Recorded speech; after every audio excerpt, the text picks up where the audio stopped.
Actual મારે અજય લોરિયા સાથે હાથ ઉછીના પૈસાની લેતી દેતી હતી. એટલે ઘણા ટાઈમથી આ વાયદા આપે અલગ અલગ.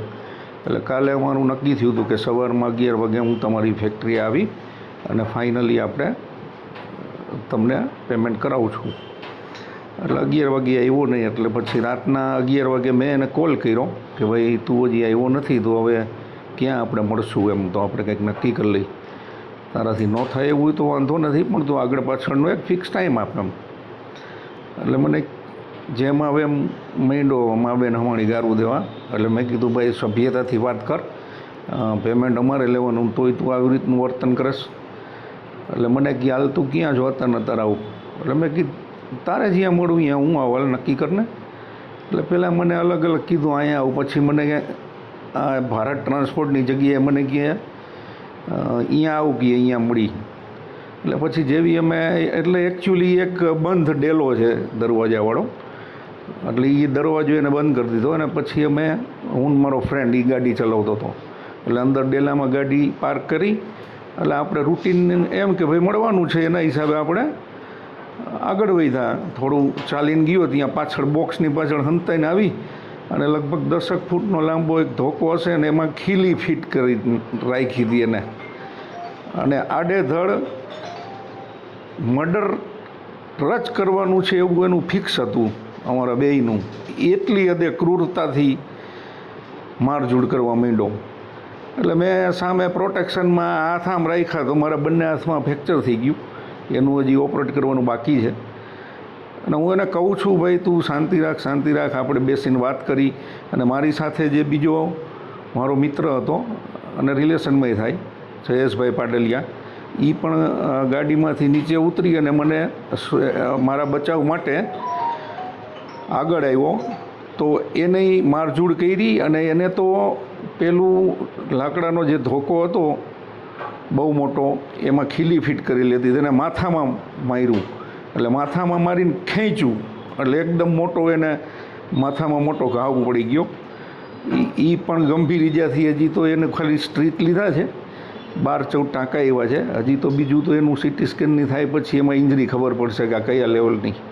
એટલે એકચ્યુઅલ બદ ઈરાદો તો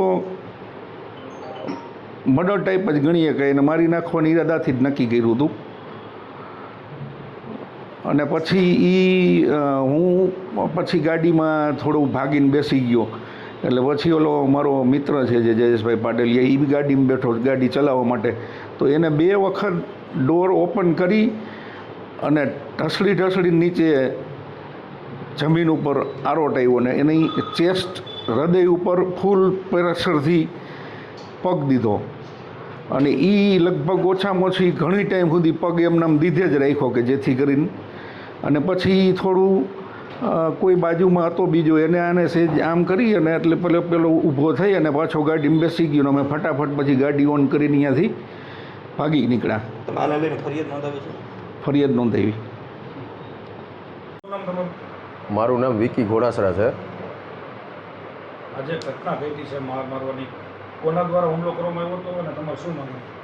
આમાં આ ઘટનામાં એકચ્યુઅલ બનાવ એવો બન્યો હતો કે જે મેટ્રો ગ્રુપમાં શેખરભાઈ કરીને છે, એમને અજય લોરિયા પાસેથી 25 લાખ રૂપિયા જેવી રકમ હાથ ઉછીની આપેલી એમને લેવાની હતી. એ રકમ લેવા માટે એ ઘણા સમય થયા એમની સાથે વાતચીતો કરતા હતા, પણ એ એના આપેલા વાયદા રોજને રોજ ઠેલવતો જતો હતો. એ એમની ઉછીના લીધેલી રકમ પરત આપતો ન હતો. તો એના માટે એમને પછી કાલે વાત થઈ હશે, કાલે એમને 11 વાગ્યાનો કાંઈક વાયદો આપેલો હતો અને એ વાયદા મુજબ એમને પૈસા આપ્યા નહોતા અને પાછો એને ફોન ઉપાડવાનો બંધ કરી દીધો હતો. પછી સાંજે કાંઈક શેખરભાઈ એને ફોન કર્યો હશે તો એમને કહેવાનું એવું થયું કે ભાઈ તમે અહીંયા આવી જાઓ. જેવા આ લોકો ત્યાં ગયા તો એની ઉપર ઢોરમાર મારી અને હુમલો કરવામાં આવ્યો છે. એમને મારી નાખવા જેવી લેવલનો માર માર્યો છે. એટલે આવા જો લુખા તત્વો અમારા જેવા બિઝનેસમેન માણસોએ જો હાથ ઉછીના પૈસા આપેલા હોય, એ પૈસા જો પરત લેવા માટે જો અમારે આટલો ત્રાસ ભોગવવો પડે તો આમાં નાના માણસો કેવી રીતે જિંદગી જીવી શકે એ સમજાતું નથી. અમે એક ખાસ પોલીસને એક અપીલ કરીએ છીએ, તંત્રને એક અપીલ કરીએ છીએ કે અમારી એક ખાસ માંગણી છે કે આવા લુખા તત્વોને શહેરમાંથી દૂર કરો અને આને એનો પ્રોપર જે કાંઈ કાર્યવાહી થતી હોય એ કાર્યવાહી કરો અને આને વધારેમાં વધારે સજા મળે એવી અમારી ખાસ માંગણી છે.